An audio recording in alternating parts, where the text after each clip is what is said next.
नमस्कार साथियों। आज के इस वीडियो में हम कक्षा 9 के ठेले पर हिमालय नामक पाठ के रेखांकित अंशों की व्याख्या करेंगे, जिसके लेखक धर्मवीर भारती जी हैं। जैसा कि आप यहाँ पर देख सकते हैं, ये ठेले पर हिमालय नामक पाठ का तीसरा अध्याय है, जिसकी हमें रेखांकित अंशों की व्याख्या करना है। ये अध्याय काफ़ी बड़ा है, हमने 2 बार स्क्रीन पे इसको दिखाया है।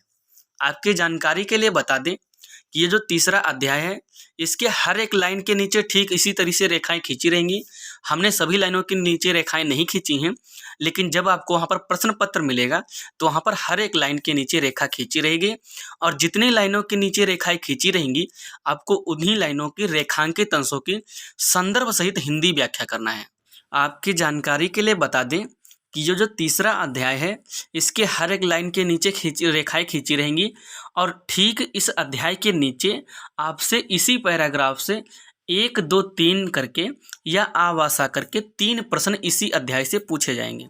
पहले में होगा संदर्भ लिखना, दूसरे में रेखांकित अंश की व्याख्या, और तीसरे में एक तथ्यपरक प्रश्न का उत्तर होगा, जिसको आपको इसी अध्याय से ढूंढ करके लिखना है या याद करके लिखना है। इसकी व्याख्या करने के लिए सबसे पहले आपको करना क्या है, इसकी सभी लाइनों को अच्छी तरीके से पढ़ना है और फिर इसके बाद संदर्भ व्याख्या करना है। जैसा कि आप यहाँ पर देख सकते हैं, पॉइंट 3 करके दिया है। कौसानी के अड्डे पर जाकर बस रुकी, छोटा सा बिल्कुल उजड़ा सा गांव, बर्फ का तो कहीं नाम निशान नहीं। बिल्कुल ठगे गए हम लोग, कितना घिन्न था मैं। अनखाते हुए बस से उतरा कि जहाँ था वहीं पत्थर की मूर्ति सा स्तब्ध खड़ा रह गया। कितना अपार सौंदर्य बिखरा था सामने की घाटी में। इसे कौसानी की पर्वतमाला ने अपने अंचल में यह जो कत्यूर की रंग बिरंगी घाटी छिपा रखी हैं, इसमें किन्नर और यक्ष ही तो बसा करते होंगे। 50 मील चौड़ी यह घाटी, हरे मखमली कालीनों जैसे खेत, सुंदर गेरू की सिलाएं काटकर बने हुए लाल लाल रास्ते, जिनके किनारे सफ़ेद सफ़ेद पत्थरों की कतार, और इधर उधर से आकर आपस में उलझ जाने वाली बेलों की लड़ियों सी नदियाँ। मन में बेसाख्ता यहाँ आया कि इन बला की लड़ियों को उठाकर कलाई में लपेट ले आँखों से लगा हूँ। कुछ इस तरीके का यह पैराग्राफ है, जिसकी हमें रेखांकित अंशों की व्याख्या करना है। आपकी जानकारी के लिए फिर से एक बार बता दें कि अगर ये अध्याय आपके प्रश्न पत्र में पूछा जाएगा तो यहाँ पर पॉइंट 3 करके या तीसरा अध्याय करके है, लेकिन वहाँ पर ऐसा नहीं होगा। जब आपको प्रश्न पत्र मिलेगा तो वहाँ पर आपके पूरे गद्यांश से सिर्फ 2 अध्याय वहाँ पर आपको दिए जाएंगे, या लगा के, जिसमें से आपको एक ही करना होगा। पहले होगा एक और इसके बाद या करके दूसरा होगा। तो वहाँ पर अगर आप जिसका आपको अच्छी तरीके से आता हो, उसका आपको वहाँ पर संदर्भ सहित रेखांकित अंशों की व्याख्या कर देना। वहाँ पर आपको सबसे पहले ठीक इसी तरीके से एक अध्याय मिलेगा, जिसके हर एक लाइनों के नीचे रेखाएं खींची रहेंगी, और जिन लाइनों के नीचे रेखाएं खींची रहेंगी, आपको उन्हीं लाइनों की रेखांकित अंशों की व्याख्या करना है। याद रहे, ऊपर आपको ये अध्याय पूरा वहाँ पर लिखा हुआ मिल जाएगा 1 या 2 में, और इसके बाद ठीक नीचे उसके यहाँ पर प्रश्न करके 1, 2, 3 पॉइंट इसी अध्याय से पूछे जाएंगे। जैसे 1 में पूछ रहा है उपर्युक्त गद्यांश का संदर्भ लिखिए। याद रहे, यहाँ पर हमसे पूछ रहा है कि उपर्युक्त गद्यांश का संदर्भ लिखिए। याद रहे, यहाँ पर हमसे संदर्भ पूछ रहा है, इसलिए हम इसमें संदर्भ हेडिंग डाल सकते हैं। लेकिन कभी कभी होता क्या है कि प्रश्न करके आवास आकर के 3 प्रश्न पूछे जाते हैं, जिसमें पूछता है निम्नलिखित गद्यांश के पाठ और लेखक का नाम लिखिए। याद रहे, जब भी आपसे कभी कहीं पर पूछा जाए कि निम्नलिखित गद्यांश के पाठ और लेखक का नाम लिखिए, तो वहाँ पर आ पॉइंट डाल के आपको संदर्भ हेडिंग नहीं डालना है। संदर्भ लिखना है, लेकिन संदर्भ हेडिंग नहीं डालना है। जैसे उत्तर हमने डाला, इसके बाद आ पॉइंट डाल दिया और वहाँ पर संदर्भ लिख दिया, इसके बाद पाठ और लेखक का नीचे नाम लिख दिया। क्योंकि जिस तरीके से पूछा जाए उसी तरीके से अगर आप उत्तर वहाँ पर देते हैं तो आपके लिए अच्छा है, आपके नंबर कोई भी नहीं कटेंगे। इसके बाद जैसा कि यहाँ पर पॉइंट 2 में पूछ रहा है, रेखांकित अंश की व्याख्या कीजिए, जिसके लिए आपको करना क्या है कि पैराग्राफ में जिन लाइनों के नीचे रेखाएं खींची रहेंगी, आपको सिर्फ उन्हीं लाइनों की रेखांकित अंशों की व्याख्या करना है। याद रहे, इसको अच्छी तरीके से याद करना है और फिर इसके बाद इसकी रेखांकित अंशों की व्याख्या करना है। इसके बाद आता है पॉइंट 3। पॉइंट 3 में एक तथ्यपरक प्रश्न का उत्तर, जो इसी अध्याय से दिया गया है। जैसा कि कौन सी घाटी थी जिसमें अनंत सौंदर्य बिखरा पड़ा था। ये इसका उत्तर आपको अपनी उत्तर पुस्तिका में पॉइंट 3 के उत्तर में वहाँ पर लिखना है। तो सबसे पहले यहाँ पर हम संदर्भ लिखेंगे, इसके बाद रेखांकित अंश की व्याख्या करेंगे और इसके बाद हम एक तथ्यपरक प्रश्न का उत्तर 3 पॉइंट करके लास्ट में लिखेंगे। यहाँ पर हम इसकी व्याख्या करने के लिए सबसे पहले हेडिंग डालेंगे उत्तर और इसके बाद हम इसकी रेखांकित अंश की व्याख्या करेंगे। इसकी व्याख्या के लिए हम सबसे पहले हेडिंग डालेंगे उत्तर और फिर इसके बाद हेडिंग डालेंगे संदर्भ। लेकिन इससे पहले आपकी जानकारी के लिए बता दें कि जैसे वहाँ पर पहले एक पॉइंट दिया होगा, फिर इसके बाद यह लगा के दूसरा अध्याय दिया होगा, तो वहाँ पर अगर आप पहले की कर रहे हैं या दूसरे की कर रहे हैं तो कॉपी चेक करने वाला को पता कैसे चलेगा कि आपने किसकी व्याख्या की है। इसके लिए आपको करना क्या है कि सबसे पहले ऊपर काले पेन से जैसे आप पॉइंट 1 कर रहे हैं तो पॉइंट 1 की 1 डाल के शुरू के 2-3 अक्षर और फिर डॉट डॉट और फिर लास्ट के 2-3 अक्षर। और इसके अलावा अगर आप 2 पॉइंट की कर रहे हैं, जैसा कि हम यहाँ पर तीसरे की कर रहे हैं, तो हमने यहाँ पर 3 पॉइंट डाला, शुरुआत के 2-3 अक्षर डाल दिए और इसके बाद डॉट डॉट करके लास्ट के 2-3 अक्षर डाल दिए। इससे क्या होगा कि कॉपी चेक करने वाले को ये पता चल जाएगा कि हमने कौन से अध्याय की रेखांकित अंश की व्याख्या की है और उसको समझने में आसानी होगी और हमको अच्छी तरीके से नंबर मिलेंगे।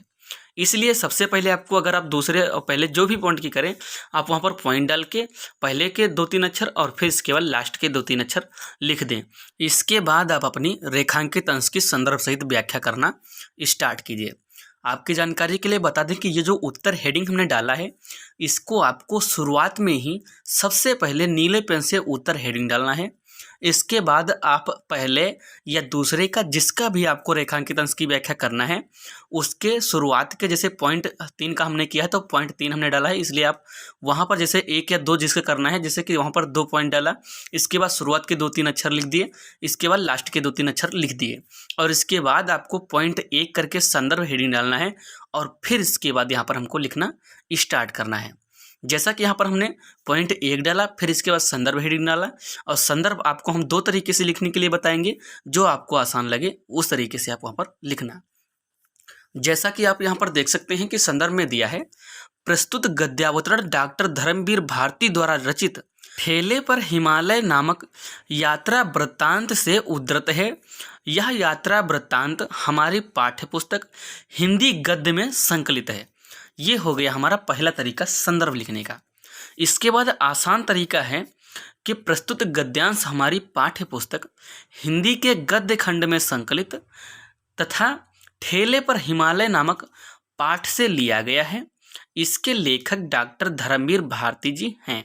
ये हो गया आसान तरीका संदर्भ लिखने का। इसके अलावा कभी कभी पूछ लिया जाता है, जैसे कि निम्नलिखित गद्यांश के पाठ और लेखक का नाम लिखिए, तो उसके लिए करना भी क्या है, आपको ये आसान तरीके का संदर्भ वहाँ पर लिख देना है और इसके बाद अथवा लगा के, जैसे हिंदी गद्य में संकलित अथवा लिखित पाठ का नाम ठेले पर हिमालय व लेखक का नाम धर्मवीर भारती जी है।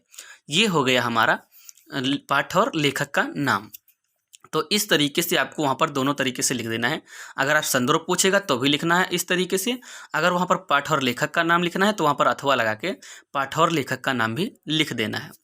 याद रहे, संदर्भ को अच्छी तरीके से लिखने के बाद हमने यहाँ पर आप देख सकते हैं कि 2 लाइनें और भी लिख दी हैं। ये लाइनें हमारा प्रसंग का काम करेंगी, क्योंकि ये गद्यांश है, यहाँ पर हम प्रसंग तो हेडिंग डाल नहीं सकते, इसलिए हम बिना हेडिंग डाले ही यहाँ पर हम बताएंगे। जैसे यहाँ पर हमने क्या लिखा है, यहाँ नैनीताल से कौसानी तक की यात्रा का वर्णन अत्यंत रोचक ढंग से किया गया है तथा कौसानी की पर्वत श्रृंखला के आसपास के सौंदर्य की झांकी प्रस्तुत की गई है। ये हमने यहाँ पर प्रसंग की जगह पर प्रसंग लिख दिया, बिना प्रसंग हेडिंग डाले। याद रहे, इस अध्याय के रेखांकित अंश की व्याख्या में आपको ये 2 लाइनें प्रसंग की जगह पर जरूर लिखनी है, क्योंकि इन्हीं 2 लाइनों से आप देख सकते हैं कि यही 2 लाइनों में पूरे अध्याय के रेखांकित अंशों की व्याख्या छिपी हुई है। और जब ये लाइनें कॉपी चेक करने वाला पढ़ेगा तो उसको इस बात का अंदाजा हो जाएगा कि आपको इसकी रेखांकित अंशों की व्याख्या बहुत ही अच्छी तरीके से पता है, और आपकी व्याख्या वो अच्छी तरीके से नहीं चेक करेगा, आपको पूरे के पूरे नंबर मिल जाएंगे। इसलिए व्याख्या करना बहुत ही मुश्किल होता है, इसलिए आपको प्रसंग के तौर पे ये 2 लाइनें बहुत ही अच्छी तरीके से ज़रूर लिखनी है, ताकि आपके नंबर कोई भी माइनस ना हो अगर आप व्याख्या अच्छी तरीके से ना भी कर पाएँ तो। याद रहे, व्याख्या का सार समझ के आपको ये 2 लाइनें जरूर लिखनी है। जरूरी नहीं कि यही अध्याय है, आप जिस अध्याय की भी व्याख्या करें वहाँ पर आपको इस तरीके से प्रश्न के तौर पर 2 लाइनें जरूर लिख देनी चाहिए। ये बहुत ही जरूरी है। इसके बाद हमारी अगली हेडिंग होगी पॉइंट 2 करके रेखांकित अंश की व्याख्या या रेखांकित अंशों की व्याख्या। यहाँ पर हम कुछ इस तरीके से पॉइंट 2 करके हेडिंग डालेंगे रेखांकित अंशों की व्याख्या, और इसके बाद रेखांकित अंशों की व्याख्या में हम यहाँ पर लिखेंगे, धर्मवीर भारती कहते हैं कि कौसानी के सामने की घाटी के सौंदर्य और उसके आकर्षण से खिंचा हुआ मैं मंत्रमुग्ध सा उसे देखता रहा। वह कत्यूर घाटी थी जिसमें अनंत सौंदर्य बिखरा पड़ा था। याद रहे, वह कत्यूर घाटी थी जिसमें अनंत सौंदर्य बिखरा पड़ा था। इन शब्दों को आपको हमेशा याद रखना है, क्योंकि जैसा कि वहाँ पर पॉइंट 3 में पूछ रहा था, वह कौन सी घाटी थी जिसमें अनंत सौंदर्य बिखरा पड़ा था, तो उसका उत्तर ये हो जाएगा कि वह कत्यूर घाटी थी जिसमें अनंत सौंदर्य बिखरा पड़ा था। ये हो जाएगा हमारा पॉइंट 3 का उत्तर। इन बातों को आपको हमेशा इसे पढ़ते समय याद रखना है, क्योंकि इसी में उनके आंसर छुपे होते हैं। इसके आगे पढ़ते हैं, जिस प्रकार कोई सुंदरी अपने सौंदर्य को अपने आंचल में छिपा कर रखती है, उसी प्रकार कौसानी की इस पर्वत श्रृंखला ने कत्यूर घाटी के सौंदर्य को छिपा रखा था।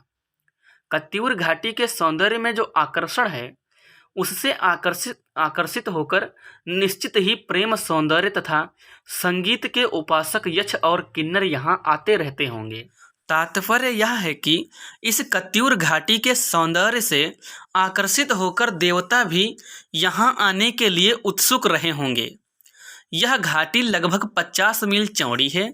इस घाटी में हरे भरे खेत भी हैं जो हरी मखमली चादर के समान प्रतीत होते हैं।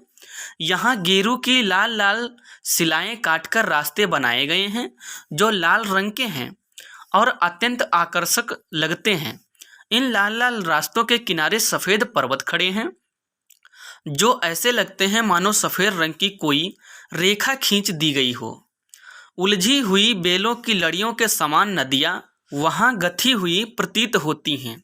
अतः इसी के साथ साथ आपको एक बहुत ही अच्छी जानकारी देते चले। देखिए, इसको याद करने का एक बहुत ही अच्छा तरीका है। जैसे हम लोग जब पिक्चर देखते हैं तो उसमें फिगर बनता है और हमें पूरी फिल्म एक ही बार में याद हो जाती है, लेकिन जब हम किसी पाठ को याद करते हैं तो हमें याद नहीं होता, क्योंकि इसमें फिगर ही नहीं बनता है जिससे हमें अच्छी तरीके से जल्दी 1-2 बार में भी पढ़ने से याद नहीं होता, क्योंकि इसमें छोटे छोटे अक्षर हैं और फिगर नहीं बनता, हमें याद नहीं होता। इसलिए आपको इसको करना क्या है, लिखना बाद में है, पहले इसको 2-3 बार अच्छी तरीके से सुन लेना है। अन्यथा नहीं भी लिखेंगे तो चलेगा, इसको आप 2-3 बार सुनेंगे तो आपको अच्छी तरीके से ये याद हो जाएगा। क्योंकि जब आप सुनेंगे तो कल्पनाओं में इसका फिगर बनाएंगे और वहाँ पर आपको फिगर के माहौल से जल्दी याद हो जाएगा, और देखेंगे तो ये समझ में ही नहीं आएगा, क्योंकि इसमें इतने सारे छोटे छोटे अक्षर जो लिखे हैं। इसलिए आपको याद करने का सबसे अच्छा तरीका यही है कि आप इसे सुनिए और कल्पनाओं में इसका फिगर बनाइए, और ये बहुत ही अच्छी तरीके से आपको एक ही बार में कहानी की तरह याद हो जाएगा। ये बहुत ही अच्छा तरीका है। चलिए अब इसके हम आगे देखते हैं। नदियाँ गथी हुई प्रतीत होती हैं, इस सौंदर्य ने मेरा मन मोह लिया और सहसा मेरे मन से यह विचार आया कि इन बेलों की लड़ियों को उठाकर अपनी कलाई में लपेटकर आँखों से लगा लूँगा। अतः इन्हीं लाइनों के साथ साथ इस अध्याय के रेखांकित अंशों की व्याख्या समाप्त होती है। इसके बाद आता है हमारा 1.3 का तथ्यपरक प्रश्न का उत्तर। इस प्रश्न का उत्तर आपने इसकी रेखांकित अंश की व्याख्या में हमने वहाँ पर वीडियो रोककर बताया भी था, वही है। जैसे कत्यूर घाटी में अनंत सौंदर्य बिखरा पड़ा था, इसका जो वहाँ पर 0.3 का प्रश्न था वो यही प्रश्न था कि किस घाटी में अत्यंत सौंदर्य बिखरा पड़ा था, जिसके उत्तर में आपको यहाँ पर 0.3 डाल के लिख देना है, कत्यूर घाटी में अनंत सौंदर्य बिखरा पड़ा था। अतः इसी के साथ साथ इस अध्याय के रेखांकित अंश की व्याख्या संदर्भ सहित पूरी हुई। इस वीडियो में हमने इस अध्याय के 1, 2, 3 पॉइंट के तीनों उत्तर अच्छी तरीके से हमने यहाँ पर लिखवा दिए। जैसा कि पहले में संदर्भ, दूसरे में रेखांकित अंश की व्याख्या और तीसरे में एक तथ्यपरक प्रश्न का उत्तर हमने अच्छी तरीके से कंप्लीट करवा दिया। इसके अलावा बीच में हमने आपको याद करने के लिए याद करने का बहुत ही अच्छा तरीका बताया है कि इसको आप कहानी की तरह मन में फिगर बना के इसको याद कीजिए, आपको अच्छी तरीके से याद हो जाएगा।